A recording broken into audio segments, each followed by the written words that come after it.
antes empezamos, antes terminamos. Bueno, mucho gusto, soy el doctor Morera, soy médico neurólogo de la sala de Parkinson y movimientos anormales del Hospital de Clínicas. Y esta clase es sobre manifestaciones neurológicas de enfermedades clínicas. La idea es repasar un poquito las enfermedades clínicas que tienen una manifestación neurológica y van a ver que cuando vamos avanzando hay un montón de cosas que uno puede pesquisar como neurólogo, de enfermedades que no corresponden a la neurología, pero tienen alguna manifestación. Y a veces de la neurología hacemos diagnóstico de enfermedades que no son neurológicas, pero tienen una repercusión sobre el sistema nervioso.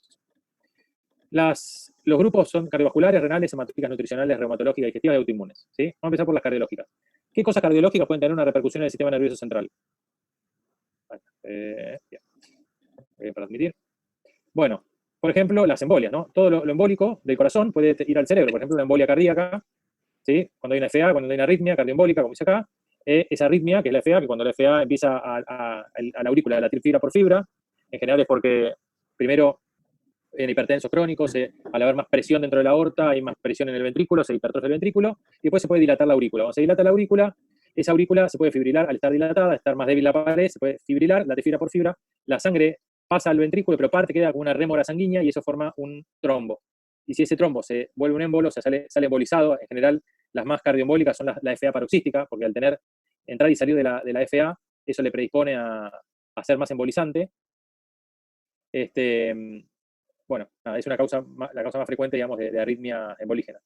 Después las endocarditis, cuando hay infecciones, cuando hay vegetaciones de bacterias en la válvula, esas vegetaciones pueden embolizar y hacer ACV, pero también pueden dar infecciones de las meninges, meningitis, encefalitis, etc.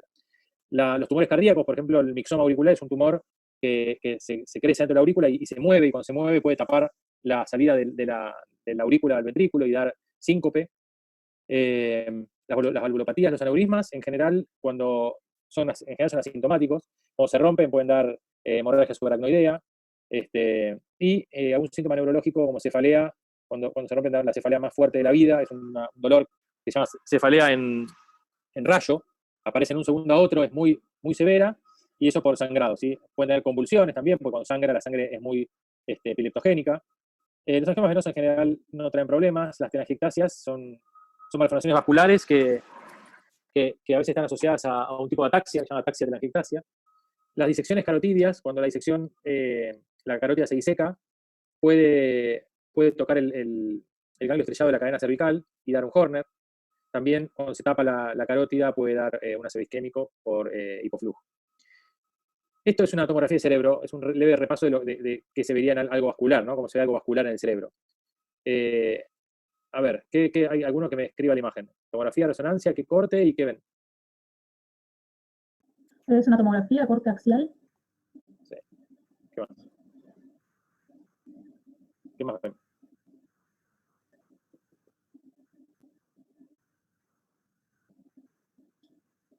Al centro de la imagen vemos los ventrículos.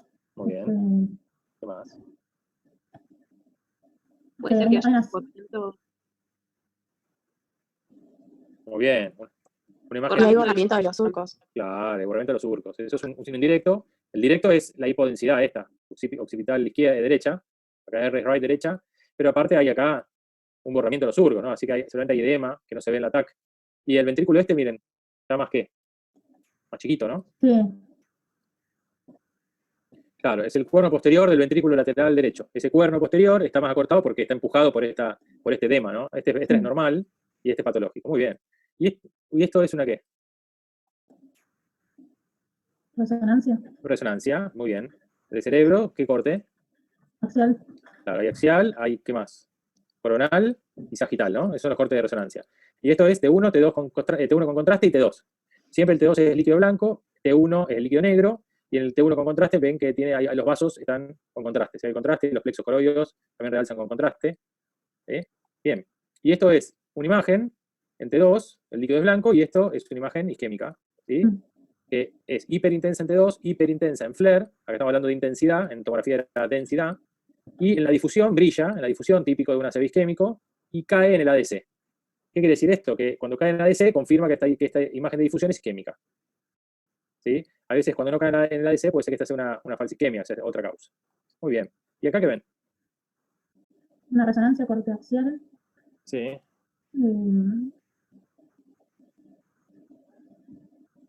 El polígono de Willy se ve como resaltado.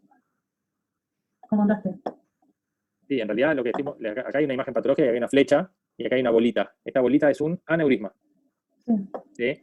Bien, queríamos saber lo que era un aneurisma, ya que los aneurismas se pueden romper y dar síntomas, pero a veces pueden dar síntomas porque están apretando algo. ¿Sí? En general, los aneurismas de la comunicante anterior pueden tocar el tercer par y dar una anisocoria. ¿Sí? El tercer par es el motor ocular común. El motor ocular común tiene un centro que está el nervio y en la periferia están las fibras autonómicas, y a veces cuando el aneurisma toca esas fibras, da la anisocoria, y a veces cuando aprieta más el nervio da un tercer par completo, pero a veces solo, le digo porque me pasó una paciente con una anisocoria aguda y era un aneurisma. ¿Sí? Después cuando aprieta más el nervio puede dar ya trastorno de los movimientos oculares y dar todo el tercer par más completo. Este es un aneurisma en una angiotac con reconstrucción 3D. Y este es un paciente con un movimiento anormal secundario a algo vascular. Tiene un movimiento, el brazo derecho, es un temblor, y este temblor es secundario a lo que tiene la imagen. Esto que ven acá es una malformación arteriovenosa, ¿sí? Una MAV. Hay otro paciente también con una MAV mesencéfalo, con este tipo de temblor que se llama temblor de Holmes. ¿Sí? Es un temblor, o temblor rúbrico. Es un temblor parecido al cerebeloso, bien amplio, y la causa son esta malformación arteriovenosa en el mesencéfalo. Es una causa vascular, da un síntoma neurológico. Esta era una paciente que me vino a ver al consultorio porque lo que tenía era trastornos en el olfato. Lo que decía era que sentía momentos del día que sentía olor feo y que eran de segundos de duración y el dolor desaparecía. ¿Sí? Eso se llama cacosmia. La cacosmia, siempre hay que ver una imagen que no tengan tumores cerca del bulbo olfatorio, que no tengan. Pero esta paciente no tenía eso. La imagen tenía esto, que es una gran malformación arteriovenosa frontal. Y lo que tenía ella, que era esto que iba y venía, el trastorno olfatorio, ¿qué les parece que podían ser?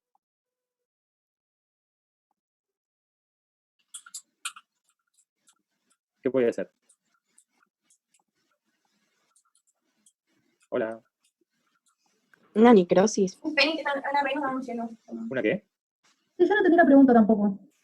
Que esta paciente les conté que tenía estos episodios de olor feo, de segundos de duración, y tenía esta malformación. Esto del olor que va y viene, ¿qué les parece que puede ser?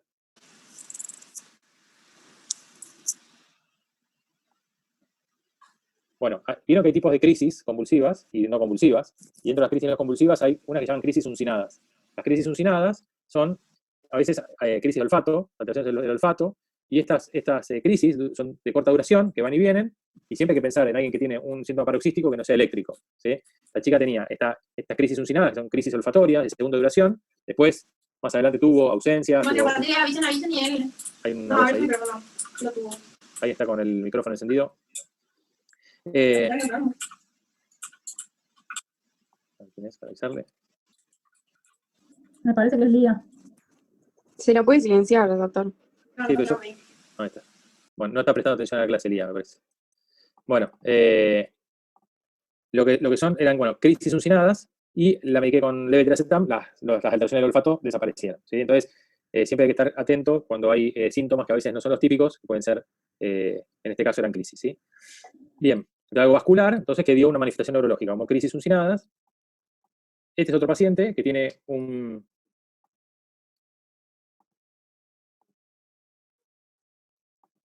Perdón, movimiento. quería Sí. preguntar del caso anterior. Dale. ¿Podría haber algún otro diagnóstico diferencial con el trastorno olfatorio? Claro, viste, como yo por eso te decía, si alguien te viene con cacosmia, siempre lo que hay que buscar son tumores que estén en el piso de la tienda del cerebro, la tienda del cerebro.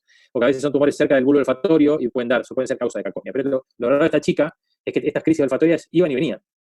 Entonces, había un momento que lo tenía y después se le iba. Claro. Y eso paroxístico me hacía pensar en que era algo eléctrico. Cuando me dijo que sentía olor feo, pero después se le iba, o sea, no era fijo, lo primero que pensé es en algo paroxístico. Entonces, lo primero que se me ocurrió es que fueran crisis uncinadas, que son poco frecuentes, pero hay que pensarlas si uno ve un caso como este. Y se dan Doctor, una pregunta. Y tenía la causa que era esta malformación, ¿no? Sí. Disculpe, ¿cuál sería entonces? ¿Podríamos poner como diagnóstico diferencial también una infección por bacterias anaerobias en, no sé, las fosas nasales, por ejemplo, también? Claro, el que tiene una sinusitis y tiene olor feo lo tiene todo el tiempo, no va y viene. Ah, ok, eso. Claro, ¿viste? Muchas gracias. A veces cuando hay esa gente que siente olor a podrido, bueno, es porque a veces tienen infecciones en senos paranasales, pero eso lo siente todo el tiempo, ¿no? Es que va y viene. Esto, lo raro era que cuando lo tenía el síntoma, lo sentía, pero después estaba normal. ¿Sí? Y eso era típico de algo paroxístico, que va y viene. Entonces pensé más en algo como esto, ¿sí? Gracias, quería saber la diferencia con ese Dale. tipo. claramente aparte mejoró con antiepilépticos y además tenía una causa que era esta malformación. Este paciente tiene algo rarísimo, que es un cuadro, el sonido, ahí está, que es una hemicorea. Acá como ven, el hemicuerpo izquierdo tiene un movimiento tipo retante.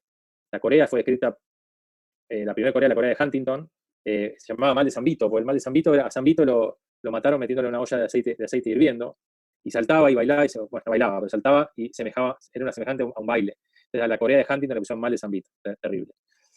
Esta corea, que no es Huntington, porque este cuadro es hemicorea, cuando uno ve una hemicorea, lo primero que tiene que pensar es que la causa no es genética, no es un Huntington. Si la Huntington no se presenta como una hemicorea, hay que pensar en que si es hemicorporal, la causa es estructural, ¿sí? Que hay algo estructural que le está dando este problema, ¿sí? Acá como ven en la marcha,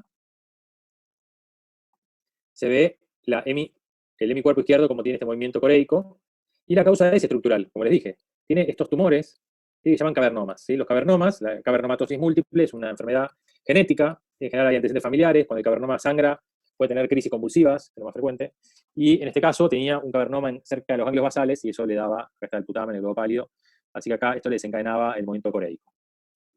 Este es un tumor, este en realidad no le dio síntomas, pero lo pongo porque es un tumor raro, se llama hemangioblastoma, es parte de un síndrome que se llama Boni-Perlindó, que tiene hemangioblastomas múltiples en el cerebelo, en el ojo, en la médula, ¿sí? Puede dar síntomas estructurales. Este paciente también me lo mandaron con un cuadro hemicoreico, y además de la hemicorea lo que tenía fue de instalación abrupta, paciente hipertenso, pero además de la hemicorea tenía una marcha tipo en guadaña, una marcha media hemipléjica, entonces no era solo la hemicorea, tenía algo más.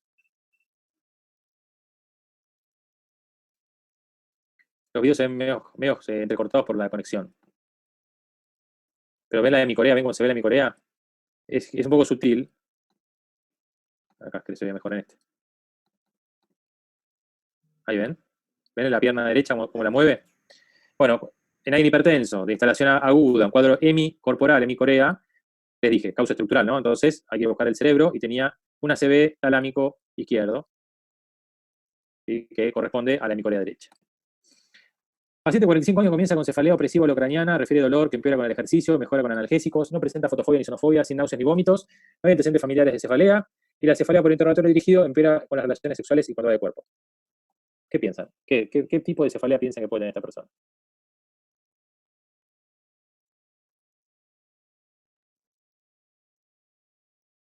Hola.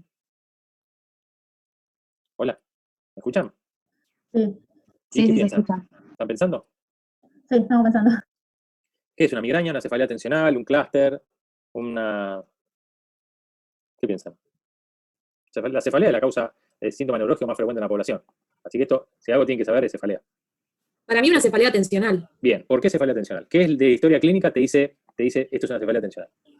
Primero lo de la cefalea opresiva holocranial y después que cuando va de cuerpo empeora, al igual que con las relaciones sexuales. ¿Eso es típico de la cefalea tensional? No sé. Puede ser migraña, porque migraña empeora con ejercicio, ¿no? Sí, empeora, pero en general es hemicraneal y pulsátil. Y esta es holocraniana opresiva. No es lo típico. La migraña es una cefalea más frecuente en mujeres, en general es hemicraneal, pulsátil, con fotofobia, sonofobia, náuseas o vómitos. Tiene que tener fotofobia y sonofobia. Sí o sí, si no, no es migraña. Y este paciente no tenía ni fotofobia, ni sonofobia, ni náuseas, ni vómitos. Y tampoco era hemicraneal ni pulsátil. Así que migraña es la última que pensaría. ¿Por qué no es una cefalea de tensión? Que me parece lo más parecido, es holocraniana, opresiva, pero ¿no le llama la atención que cuando va de cuerpo tiene relaciones sexuales empeora? ¿Eso qué Sí, es? aumenta la presión intracraniana ahí en esas Claro, ¿por situaciones, qué? por lo ¿Qué visto. hace? Médicamente, ¿qué está haciendo? ¿Cómo le decís? Valsalva. Claro, Valsalva, Valsalva. sí. Claro, cuando se Valsalva, entonces si hace Valsalva y le empeora el dolor de cabeza, ¿qué tienen que pensar? Esto es importante, Hay chicos. una Porque ocupación cerebral, por ejemplo, masa, no sé, puede por ser, alguna ¿no? razón, sí. Entonces pasamos de una cefalea tensional a la que se toma un ibuprofeno y se vaya a la casa a que tenga un tumor cerebral. Entonces, Podría ser. claro, bueno, entonces, por eso es importante el interrogatorio. Fíjense que de una pavada a algo grave. Ok, si tuviera un tumor cerebral, primero hay que ver el tiempo de evolución. Este chico tenía cefalea años de evolución. Entonces, si fuera un tumor cerebral, la verdad que tendría otra cosa, ¿no? Y por ahí otro foco, por ahí si no sería tan... Claro, si uno tiene un tumor cerebral, seguramente tendrá signos de compresión. Puede tener edema de papila, puede tener vómitos por hipertensión endocraniana, puede tener por crecimiento de la masa o un foco motor, un foco sensitivo, algo más. Así que bueno, pero podría ser. Eso estamos bien. ¿Qué otra cosa? Que no sea un tumor. ¿Puede ser una Algo obstrucción de los algo menos drenaje grave. del líquido cefalorraquídeo? ¿Alguna obstrucción a algún nivel? Una hidrocefalia. Sí. Sería una hidrocefalia obstructiva. Por ejemplo, que tenga una estenosis del acueducto. Y sí, porque por lo visto con los movimientos, con la intensidad de ejercicio, empeora. Podría ser eso también, ¿eh? ¿Algo más?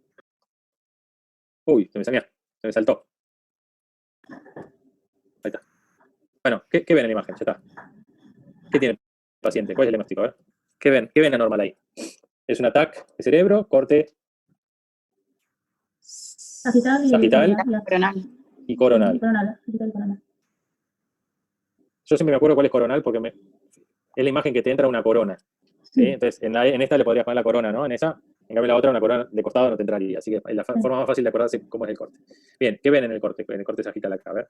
¿El cerebro está bien? ¿Qué ven? ¿Algo anormal? No sé si decir, se puede decir que será algún edema, como que no. No. No sé, Pero- algunas igual no vimos todavía diagnóstico por imágenes. Yo, por ejemplo, importa. lo vi, pero estoy tratando de pensar igual. No importa, porque esto es observar algo que. Como que no se ven claras por ahí las fisuras o. No, eso no es. Hay Bueno. una afección, Hay una comunicación. sí, está afectada el cuarto ventrículo. Ahí. Muy bien. Pero no. No es eso. ¿Algo puede ser que esté como herniado el cerebelo? O no, Míralo. no sé. ¿Quién sos? Agustina. Agustina, excelente, excelente. Ah, yo Claro. pensé que estaba una locura. No, espera, me estoy yendo para verla acá. Mirá, este es el cerebelo, esta es la amígdala cerebelosa y está metida en el canal occipital. O sea, esto es el mesencéfalo, la protuberancia, el bulbo, la médula, que pasa por donde tiene que pasar, pero acá está metido algo que no tendría que estar metido, que es la amígdala cerebelosa. Así que esto es una herniación cerebelosa o síndrome de Chiari. El Chiari hay tipo 1, tipo 2, tipo 3. El Chiari 1 tiene un aumento del espacio del agujero occipital y suelen tener este descenso de la amígdala cerebelosa por el canal occipital. Acá en el corte coronal también se ve en la punta del cerebro, acá abajo, cómo se mete. Y esto es lo que le da el dolor de cabeza. Cuando hace valsalva, aumenta la presión del líquido alrededor del cerebro, empuja el cerebro para abajo, la amígdala se mete y le duele la cabeza. Cuando el paciente deja de hacer valsalva, se le va el dolor. ¿Sí? ¿Y eso es infrecuente, Doc? Sí, no es muy frecuente. Sí, el tratamiento es quirúrgico. El paciente lo mandó a operar y le cerraron acá un poco el agujero occipital y el dolor se le fue. Genial. No volvió a tener esta herniación con el valsalva. Bien. Sí. Otras causas de manifestación neurológica, causa vascular, bueno, ya cosas más graves, la insuficiencia cardíaca, el síndrome de postbomba. Los pacientes con insuficiencia cardíaca, el factor de riesgo son factor de riesgo para las piernas inquietas, lo que tienen la bomba extracorpórea también pueden tener corea generalizada. Las endocarditis infecciosas, ya les dije, pueden tener embolización de las vegetaciones de la endocarditis. Vamos a pasar esto. A ver, no, acá. La disección de aorta, eso sí es importante. Cuando se diseca la aorta puede dar acá, síndrome de Horner. La tipo A, infartos cerebrales, embolígenos, Horner, lesión del faringeo recurrente. Esto es una placa de atroma, acá tiene el vaso, toda la placa, dentro de la íntima, esta es la pared de la íntima de la arteria, y acá se junta colesterol, calcio, plaquetas, etc. Y forma esta placa de atroma, y la placa tapa las arterias, ¿no? Por eso hay que tener el colesterol bajo y cuidarse con la dieta. Este gráfico lo que quiere graficar es la FA, cuando se forma el émbolo, y el émbolo sale eyectado, se mete por la carótida y hace un infarto cerebral. Y acá, como se ve acá en esta tomografía, que es un angiotac, se ve el callado de la aorta, esta es la carótida, esta es la subclavia, la carótida, acá sale la vertebral, se va a formar la basilar, y acá llega para formar el polígono de Willis, pero la carótida, acá el sifón carotidio, y entra acá el polígono, pero del otro lado falta relleno, ¿sí? Así que acá se tapó la carótida, porque se disecó, porque se tapó, y a nivel distal la isquemia. Bien, un casito clínico, 52 años, que presenta un cuadro de cefalea de 4 días de evolución, hemicraniana opresiva, refiere fotofobia, tos y palpebral, y observo que las pupilas estaban irregulares. Está bien el consultorio. Al examen físico, los aumentos oculares están conservados, la pupila está miótica derecha, tos y palpebral leve derecha, y una leve paresia braquial izquierda, con los reflejos vivos del lado izquierdo. Hoffman tenía izquierdo, Babinski no tenía, sensibilidad tenía una hipoestesia e hipopalestesia brachiocrural izquierda. Bueno, ¿qué les parece? Tienen que hacerme el síndrome, el diagnóstico sindromático, el diagnóstico topográfico y el diagnóstico etiológico. Son las formas de pensar a un paciente. El diagnóstico sindromático, ¿qué síndrome tiene este paciente? Un síndrome cefaleico, porque tiene cefalea. ¿Qué más? Un síndrome... ¿Ahí sabe? Un síndrome de par craneal, porque tiene la tosis, la miosis, y un síndrome deficitario motor, porque tiene la paresia, y sensitivo, porque tiene hemihipoestesia y hipopalestesia. Bien, el etiológico, uno va a buscar acá, el topográfico, esto es el sistema nervioso central, y el etiológico hay que ir a buscar. Dentro del sindromático, si yo pudiera decir un síndrome más acá, ¿sí? Leo la historia. ¿Hay un síndrome acá que les llama la atención? Porque tiene tosis, miosis. ¿Eso les cierra para algo? ¿Qué síndrome tiene tosis, miosis, enoftalmos, anhidrosis? El de Horner. Horner. Síndrome de Clown-Werner-Horner. Muy bien. Tienes tosis, miosis, enoftalmos y anhidrosis. Son los 4 síntomas. Pero no siempre todo viene completo. A veces vienen incompletos los síndromes. Ahora, si esta paciente tiene un Horner, ¿qué cosa puede haber tenido agudo que le dio este cuadro de cefalea, Horner, y además tiene una leve paresia y leve hipoestesia? ¿Qué ¿Alguna piensa? hemorragia pudo haber tenido? ¿Una hemorragia? Bueno, ¿Que ¿qué fue otra agudo? cosa?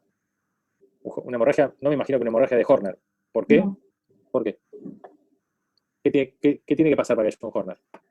la compresión. ¿De qué? ¿El ganglio estrellado era? Claro, ¿de dónde? Cervical. Cervical. Entonces, cuando estuvieron Clown-Werner Horner, ¿qué le dijeron? ¿Que la causa cuál era la más frecuente? Algunas neumopatías en el ápice pulmonar. por Ese- ejemplo. un tumor en el No, lápiz. neumopatía no, eso, un tumor, el tumor que, ¿cómo se llama? El tumor de Pancostobías, que es raro, pero es un tumor del ápice pulmonar que puede comprimir la cadena cervical, el ganglio estrellado de la cadena cervical. Pero esta señora no tenía eso. ¿Qué otra cosa da Horner si no es un Pancostobías? Es una exacerbación simpática. Sí, claro, porque está comprimido la cadena cervical. ¿Pero por qué? Una ¿Cuál es la disección causa? de la carótida podría ser. Claro. Y aparte está la foto acá de que empecé. Esta es la carótida, ¿y esto qué es? El signo de la media luna, que lo que marca es la disección carotidia. Se disecó el vaso y el contraste, que es este, se mete en la falsa luz, empieza a disecar la carótida y la falsa luz comprime la verdadera luz. Y al tapar la verdadera luz, le llega poca agua al tanque y hace un ACV isquémico, secundaria a la disección.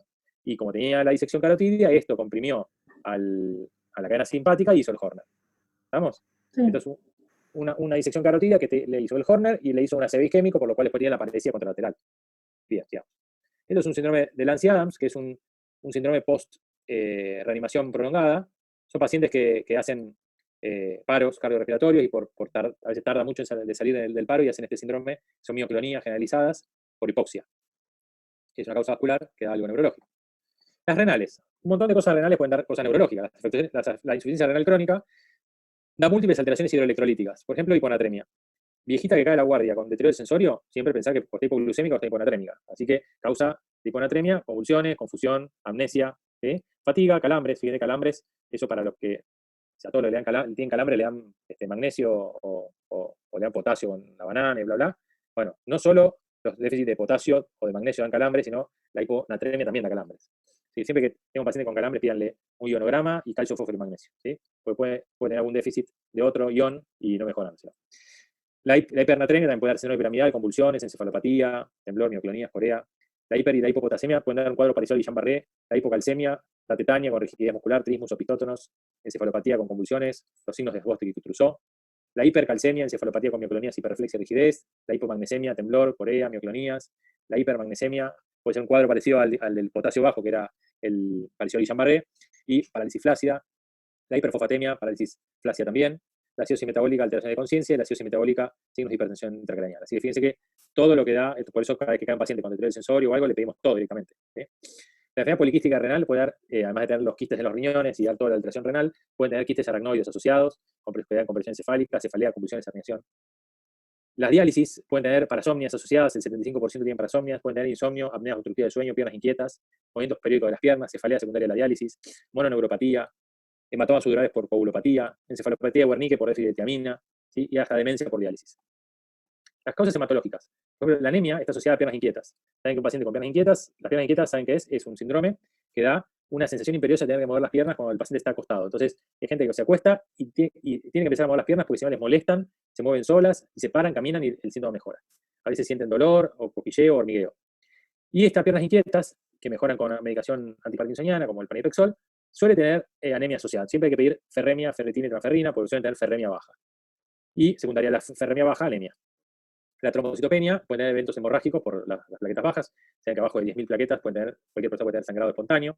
La policitemia, todo lo contrario, va a tener tanta poliglobulia puede tapar los vasos sanguíneos y dar ACV, pero también hay corea asociada a la policitemia. La anemia megaloblástica, la anemia por déficit de B12, o en pacientes veganos o vegetarianos, o en pacientes que tienen anticuerpos contra células parietales y factor intrínseco. Entonces, esos anticuerpos no dejan que esas células del estómago puedan absorber la B12. Y el secundario de la B12 baja pueden tener la anemia, pero también pueden tener polineuropatía, encefalopatía, daño del nervio óptico, etc. Las enfermedades, bueno, es importante porque hay pacientes con déficit cognitivo o neuropatía que uno ve el síntoma neurológico y cuando pide la B12 está baja y puede reponerla. Si la B12 está baja y tiene anticuerpos positivos, la va a reponer por vía intramuscular, porque como tiene anticuerpos, si yo le doy por boca no la va a reponer. Ahora, si los anticuerpos son negativos, es porque quizá el paciente tiene hipoingesta, porque no come carne o no come productos animales.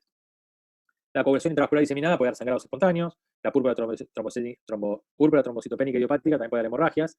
La neuroacantocitosis son eritrocitos espiculados mal formados que tienen beta-lipoproteinemia, y es una enfermedad parecida a la ataxia de Friedrich. Y la corea acantocitosis es un cuadro coreico con acantocitos. Por eso siempre que vemos una corea generalizada, aparte de Huntington, hay que pedir acantocitos en sangre periférica porque puede tener corea de acantocitosis. El síndrome de MacLeod es una combinación de síntomas, una polineuropatía, más neurona motora, cabeza caída, corea, distonía, parkinsonismo, cardiomiopatía, hepatopatía, convulsiones, cognitivo-conductual. Es una enfermedad tipo Huntington-like tipo 2.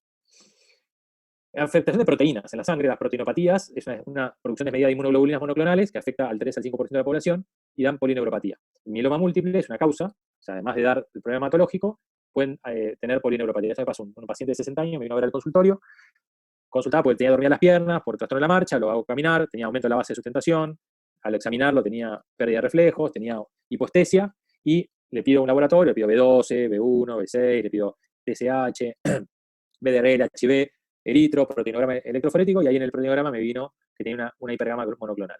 Ahí lo mandé al hematólogo y era un mieloma múltiple. Así que eso es un ejemplo de cómo una manifestación neurológica uno puede hacer un diagnóstico de algo clínico, por ejemplo, un mieloma. Otras alteraciones proteicas, la gamapatía monoclonal, que también da polineuropatía, la macroglobulinemia de Waldenström también da polineuropatía. La amiloidosis es interesante porque es una enfermedad que antes no tenía tratamiento, ahora tiene.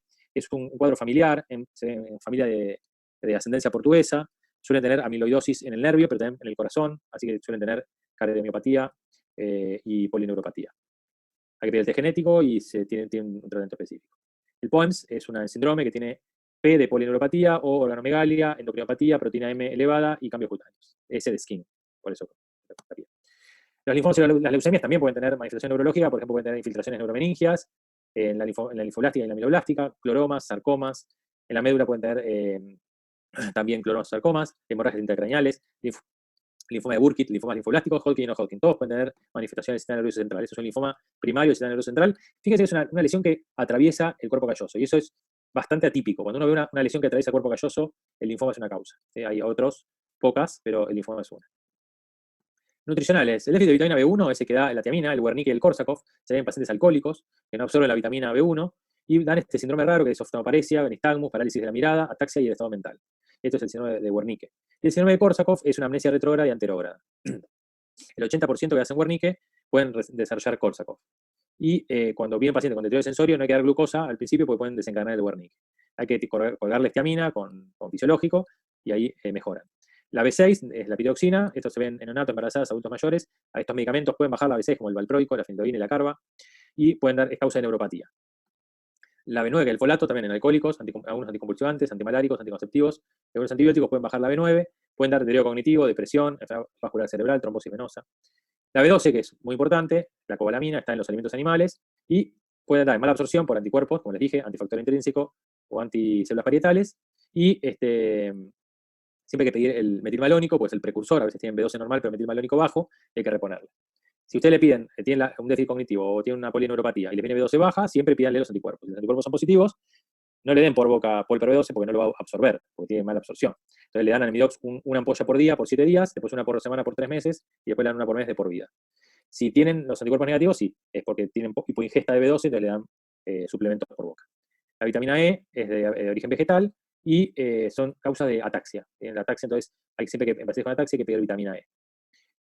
Bien, el cobre también es interesante, porque el déficit de cobre se puede ver en pacientes con cirugía bariátrica o en pacientes que tienen ingesta de zinc. Cuando les explico un poquito de enfermedad de Wilson, la enfermedad de Wilson, el tratamiento son los quelantes, pero después cuando el paciente ya le diste quelante por mucho tiempo y ya se lesionó de todo el cobre, uno le da zinc porque el zinc, ¿qué hace? Que cuando el paciente toma zinc, no absorbe el cobre. Entonces, pacientes que consumen zinc pueden tener déficit de cobre porque no lo están absorbiendo, porque lo que hace la droga es eso. Pueden tener mielopatía de degeneración combinada subaguda, la célula plasmina y excreción urinaria de cobre en 24 horas, siempre hay que pedirla. Y en casos severos, bueno, se repone. Enfermedades reumatológicas. El lupus puede tener manifestaciones neurológicas, puede dar crisis convulsivas, psicosis, ahora vamos a ver, mononeuritis múltiple, mielitis, neuropatía. Hay lupus neuropsiquiátrico, que a veces tiene solo lo psiquiátrico. La cefalea, alteraciones del ánimo, cognitivo, convulsiones, enfermedad cerebrovascular. Y periférico, neuropatía craneal, mononeuropatía. ¿Sí? Así que pacientes con lupus pueden tener todo eso. El Sjögren, que es la enfermedad reumatológica de ojo seco, boca seca, con anti-RO y anti-LA, pueden tener manifestaciones neurológicas, porque pueden tener neurosjögren. Y pueden tener también mielopatía, con lesiones desmielinizantes en la médula. En general son grandes, ¿sí? más de 3 segmentos. Eso es lo que nos diferencia del NMO, de la neuromielitis óptica. La neuromielitis óptica es otra enfermedad desmielinizante de la rama de la esclerosis múltiple, que también da lesiones en la médula, pero en general son menos de 3 segmentos. Entonces, cuando veo una lesión desmielinizante por un cuadro medular, y la lesión es más de 3 segmentos, tengo que pensar, por ejemplo, en Sjögren. Si es menos de 3 segmentos, voy a pensar en neuromielitis óptica y le voy a pedir los anticopolina 4. La enfermedad de Behçet es la que da úlceras orales y genitales, una vasculitis, y puede tener todo lo que da la vasculitis: cefalea, meningitis, convulsiones, semiparesia, parálisis neurocraneales, trombosis venosa cerebral, neuropatía, mononeuritis múltiple, miopatía inflamatoria. Bien, hay que pedir bandas glioclonales y los corticoides, etc. El antifosfolipídico son anticuerpos contra los fosfolípidos. Entonces, los pacientes pueden tener trombosis. En general son mujeres que tienen pérdidas de embarazo en el primer trimestre, pueden tener ACV, ¿sí? Y convulsiones, mielitis, corea, etc.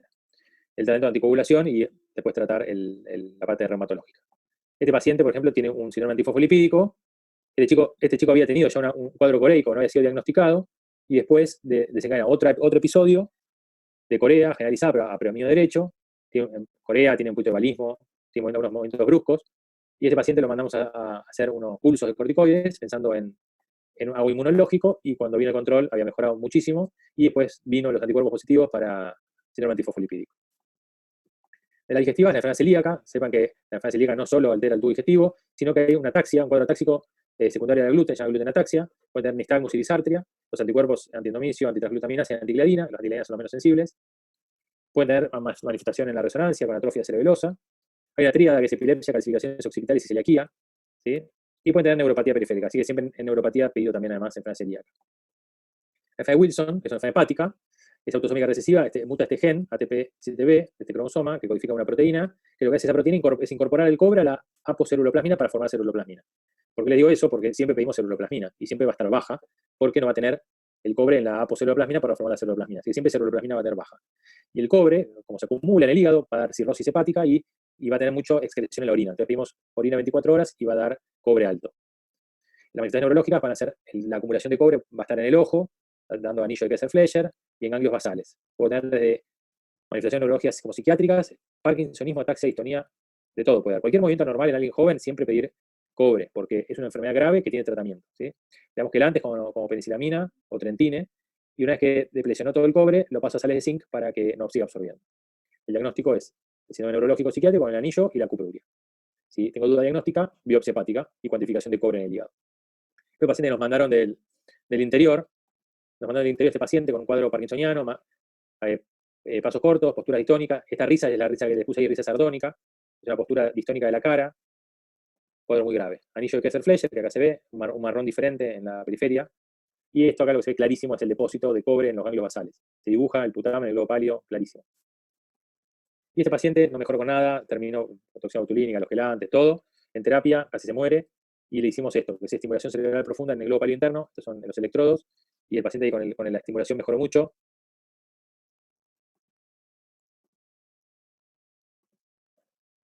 Así que bueno, una mejoría muy buena con la estimulación. Este es otro paciente que tiene una distonía oromandibular, secundario a tener Wilson. Muy severo.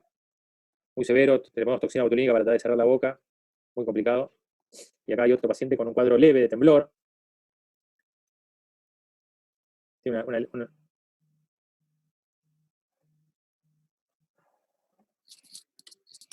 Hola. Sí, estoy dando clase ahora. Lo llamo más tarde.